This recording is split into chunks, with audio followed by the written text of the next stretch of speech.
আজকে আমরা এই ফেসবুকটা করছি দাসপুরের দুটো ইম্পর্টেন্ট কেসের ব্যাপারে। গত 4 তারিখে একটা টিপ পাওয়া যায়, যে টিপের উপর ডিপেন্ড করে আমার ওসি ঘাটাল এবং ওসি দাসপুর এই দুটো টিম একসঙ্গে একটা লোককে অ্যাপ্রিহেন্ড করে, আশিস সিংহ রয়, যার ডাকনাম হচ্ছে রাকেশ।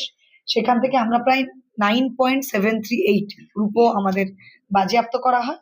যে রূপোগুলোর কোনো কাগজপত্র পাওয়া যায় না, সে কোনো সদুত্তর দিতে পারেনি কোথা থেকে নিচ্ছে এবং কি কারণে হচ্ছে। তাই আমরা তাকে অ্যারেস্ট করি এবং সেটার বেসিসে আমরা ইনভেস্টিগেশন এখনো চালাচ্ছি। সে এখন পিসিতে রয়েছে, আমাদের সঙ্গে দেখা যাচ্ছে। অ্যারেস্ট করা হয়েছে এবং কোথা থেকে সে কিনেছে, কোথায় সে বিক্রি করতো সেগুলোর ডিটেলস আমরা এখন ডিসক্লোজ করছি না, আন্ডার ইনভেস্টিগেশন আছে। But it was a racket, যেখানে কিছু চুরির মাল হয়তো কেনা হতো এবং সেখান থেকে সেটা গলিয়ে ইউজ হতো। এই ধরনের টাকা পয়সা কোথাও অন্যরকম কোনো ফান্ডিং, কোনো ইললিগাল কাজে ফান্ডিং হতো কিনা সেটাও আমরা দেখছি।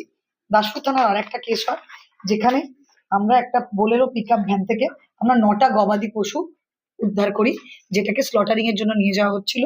সেখানে আমরা দুজনকে, আঙ্গার খান আর সুখদেব নায়ক বলে একজন অ্যারেস্ট করি এবং এটা একটা বড় র্যাকেট।